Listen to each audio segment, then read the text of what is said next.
G'day everybody and welcome back. This week, the video I plan on having for you this week, I'm still waiting on parts to come, or seals, and some rod that I've ordered. I've taken on a mission that I've never done before.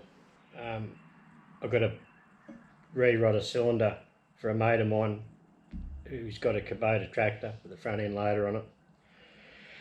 And the chrome's all buggered, was leaking. So I've ordered the seals, I've ordered the chrome bar.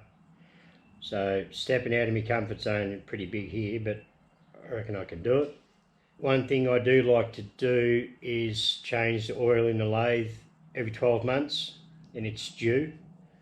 This video I'm going to just change the oil in that and the apron, take the lid off, have a look in the gearbox. But yeah, that's going to be this week's video. It's probably not going to be very long, but I'm just, once I get these bits going, and hopefully next week I'll have the rest of this finished, and I do believe once I've done this one, he's got a steer cylinder that needs redoing as well. I'm actually thoroughly enjoying this one, stepping right out of my comfort zone. Anyway, I'm going to get into it and clean the top of the lathe off so I can get the lid off. Anyway, I hope you enjoy, and thanks everybody for all your support. Truly appreciated.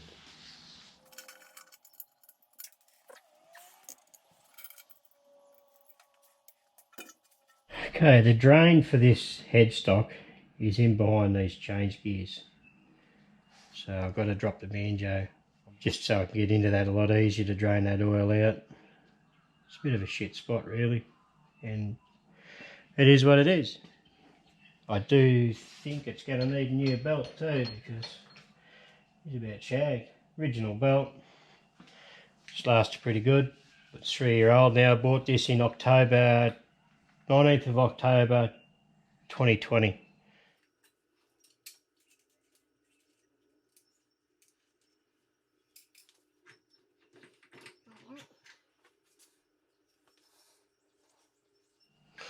Does feel a touch tight, but it's not rumbly or rumbly, so it'll be right. You should be able to see, yeah, there's a drain plug there.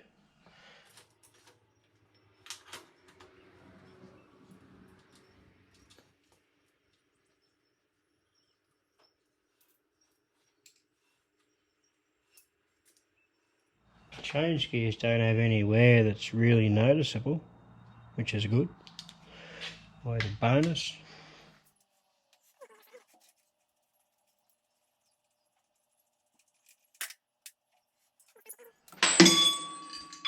That's not real cool, is it?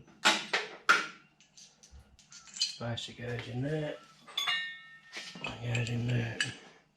This is absolutely shitload better quality than Chinese shit I had last time. That was horrid. Right, I've got a question for you guys. As you know, I sold that little mill drill I had. Put it to you guys. Would you guys like to see me use some of that money to put a DRO on this lathe? I'd certainly like one. And there's been many a times I wish I'd had one. But I've always been a bit, can I justify the cost? Like, I've managed everything without it, but sometimes I wish I'd had one. So let me know in the comments what you guys reckon. If you say, if the majority say yeah, go for it, then I'll do it. Just have to talk to the wife, which could be a mission on its own. Okay, I've got the top lid undone. I know I put a bit of sealant around here because the last time I done an oil change, it did have a little bit of a weep where the oil was splashing up. I did put a bit of sealant, so I'm going to have to crack that sealant first, and then I can pop the lid off and have a look.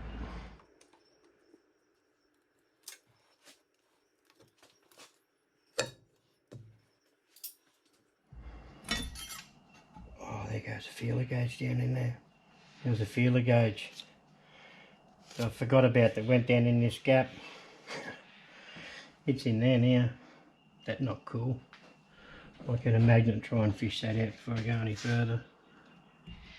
I want to turn it over and have a look at the gears and everything before I change the oil. But it all looks pretty clean in there. Clean my magnet off first, and I'll have a fish around in there so that I can find. I've got my feeler gauge back. The oil's bloody clean. The lathe does do a bit of work, but in all seriousness, you probably run it 2 years between services. But I just don't like doing that. Every 12 months, cheap insurance as far as I'm concerned. Okay, I'm going to try this. Whether it's going to work or not is two different things. I've loosened that bung. When the bung comes out, it's going to jam that in. Got a rag down here to catch whatever falls.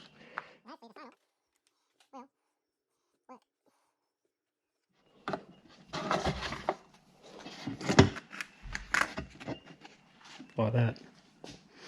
Let it drain out. Put my guts up against the bottle so it don't fall off. It's going to be slow. Anyway, that's life. Bring you guys back when I'm done. Okay, with a bit of jig on, I got the bung back in and only, yeah, it spilt basically zero. So I'm going to tip a bit of diesel in there now and flush it with diesel. I like to do that. I might just have to sit the lid back on and just run it for 2 seconds just to flush around the gears, drain it out.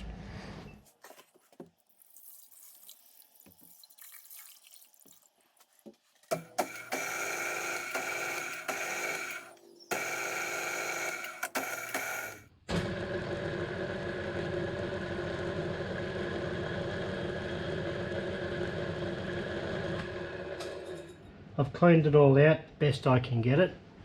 It's looking pretty good. I did have a magnet down in this corner, there's a corner in the casting down on the floor. And when I took the magnet out, had a tiny bit of fluff on it, but there was very, very minimal on it. So I'm going to put that back down in this corner again.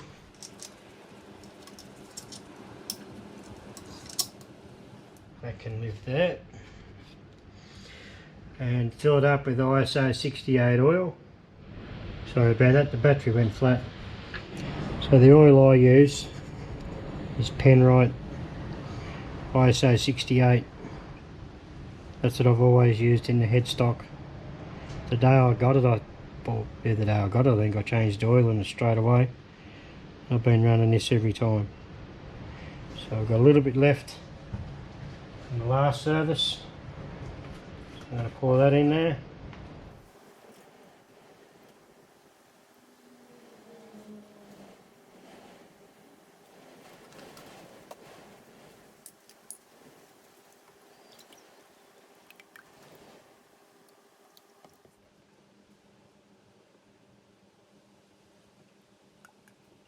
That's it, she's full.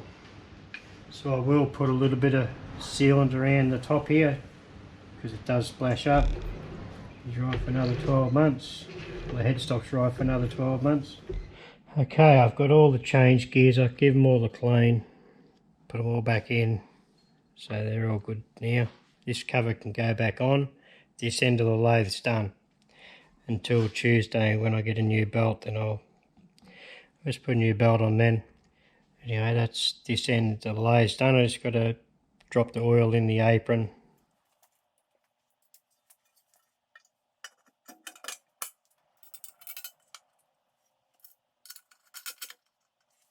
That end's done.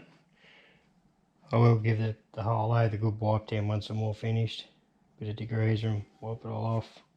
Anyway, I'm really happy that headstock's done. And it looks really, really good in there. Okay, it's a little bit difficult to get the camera down in there. And get my fat guts down in there too. I'll crack the bung, the plug, just drain out.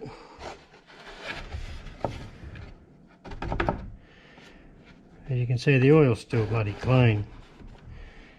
Like you could probably get away with 2 years, 3 years, whatever. But oils to me is cheap insurance. I know this doesn't do much work, it's not working its ring out, but for the little bit of oil it takes, I'm quite happy to change it every 12 months and just be done with it. And you know it's giving it your best shot to make it last. Let that drain out for a while. A couple of drops coming out of it now. I just push the tray underneath a bit further so I can get a rag under, so just get my fingers back in there.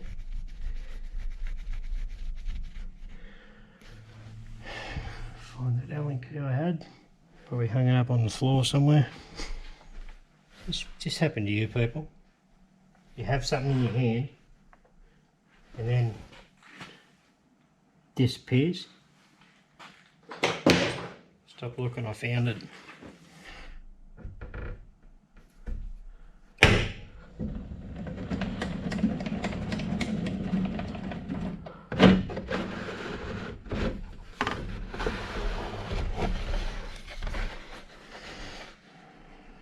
Them little bits of chip, I think I knocked them in there. But there's no chunks of metal or anything, so that's what I was expecting any. Now I'll get this in the waste drum. All my waste oil I put back into empty drums and take it up to our local tip that has it's just like a bulk tank. You can take 20 litres at a time, and people come and suck it out and they go and recycle it, which is a good thing, and it's a good way to get rid of your oil properly.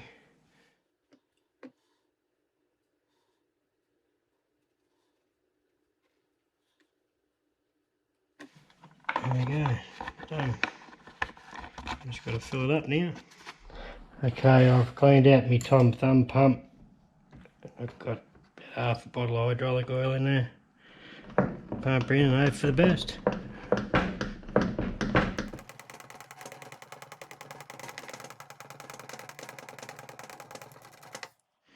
There's a bit more.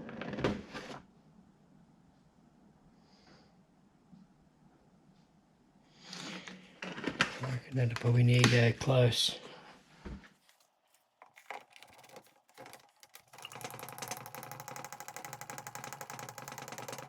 Okay, it's starting to come up on the side glass, and from experience, I know it's got to be just below the full mark, otherwise there's the shaft here.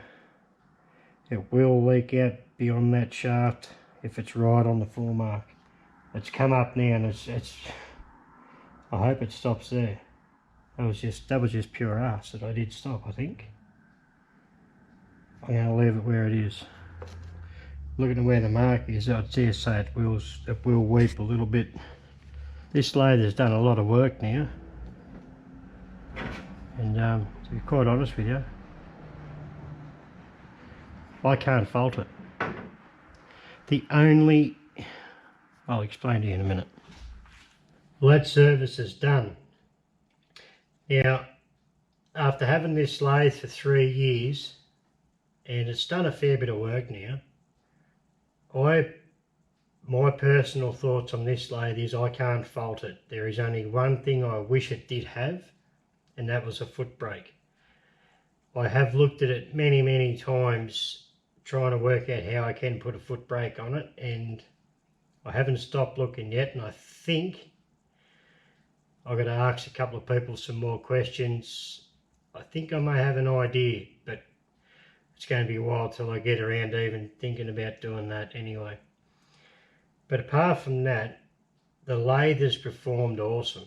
I've done some pretty big jobs in it, and I've done some real tiny intricate ones in it too. It's done everything I've asked it to do. I think for the hobbyist, they're a good size. There is only one thread I found that it won't cut, and that's 1.75 pitch thread. So if you're doing a 12 by 1.75, you can't single point thread that. That's the only one I found I can't do. I will be replacing this chuck at some stage. That's a 160mm chuck. I want to put a 200mm 3-jaw on it. This chuck has always been crap from day dot. It's a Toolmaster brand. But apart from that, I can't fault it. It's been a bloody great machine. I can highly recommend anyone buying one of these.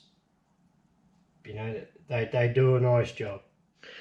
Okay, a couple of videos ago I said I was going to do a giveaway of this tailstock die holder I built back in 2019. There's nothing wrong with it. It takes the small dies, big dies. If your dies don't fit, whoever wins it, you can make your own adapter to suit your own dies. It works well. It's never failed on me.